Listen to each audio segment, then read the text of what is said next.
E mesmo no terreno das liberdades, há muito a ser questionado nos Estados Unidos. Os Estados Unidos vivem, por exemplo, criticando outros países por terem presos políticos. Mas vocês sabiam que os Estados Unidos têm os presos políticos há mais tempo presos na história que há nos Estados Unidos presos há mais de 50 anos? Pois bem, há 10 anos atrás eu fui aos Estados Unidos fazer uma matéria, uma longa reportagem sobre os presos políticos nos Estados Unidos. Eu, inclusive, pude ir às penitenciárias norte-americanas. Nessa reportagem que eu fiz nos Estados Unidos, eu pude chegar a uma lista de 54 presos políticos nos Estados Unidos, especialmente antigos militantes dos Panteras Negras, grupo de resistência negra dos anos 60 e dos anos 70. Vários desses, vamos correr mais devagarzinho a tela para o pessoal poder ver, peço aqui a produção.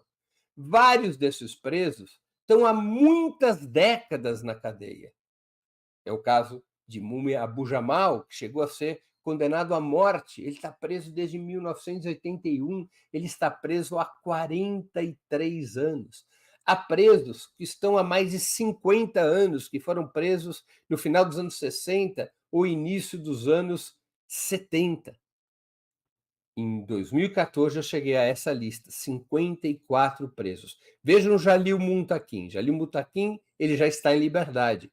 Eu tive a oportunidade de entrevistá-lo no canal do Opera Mundi, no programa 20 Minutos, uma entrevista que eu fiz com Jalil Muntaqui, com legenda em português e tudo mais. Jalil Muntaqui foi preso em 1971 e só foi libertado praticamente 50 anos depois. Os Estados Unidos mandam para suas masmorras todos aqueles que ousam lutar de uma maneira mais contestadora, mais radical, contra a ordem bipartidária, contra a república plutocrática. O caso aqui que acabou de passar na tela, Romain Chip Fitzgerald, 55 anos preso. A esmagadora maioria desses presos, todos esses presos, isso é matéria de 2014, pessoal. Tem mais tempo, muito mais tempo preso do que em liberdade. Qual foi o crime dessa gente? Se rebelar contra o racismo, se rebelar contra o sistema supremacista, se rebelar contra essa ditadura de dois partidos que existe nos Estados Unidos. Portanto, os Estados Unidos não têm qualquer moral para falar de presos políticos em outros países. Os mais longevos presos políticos da face da terra estão nas cadeias dos Estados Unidos. E os Estados Unidos tratam de esconder essa situação, incluindo a imprensa norte-americana, que esconde essa situação de que os Estados Unidos têm presos políticos que praticamente foram condenados à prisão perpétua, que jamais sairão das cadeias. São líderes e militantes daqueles movimentos pelos direitos civis, contra o supremacismo, contra a guerra do Vietnã, aqueles movimentos dos anos 60 e 70 do século passado. Para vocês verem como é hipócrita o discurso norte-americano sobre democracia e liberdade.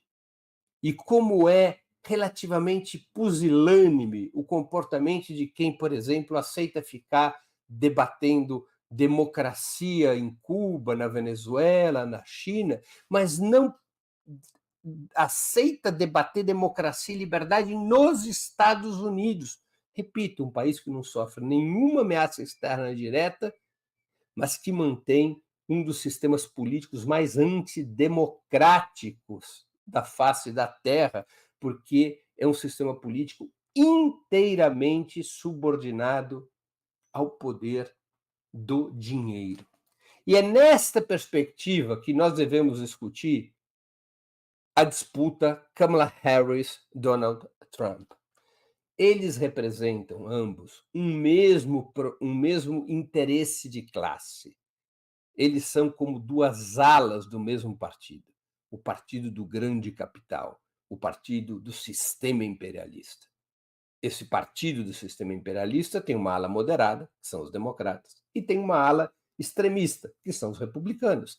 Mas eles são duas alas de um mesmo partido. Eles não são a mesma coisa, eles são alas diferentes. Se fosse a mesma coisa, não estariam em alas diferentes. Mas eles representam os mesmos interesses fundamentais de classe e os mesmos interesses fundamentais do sistema imperialista.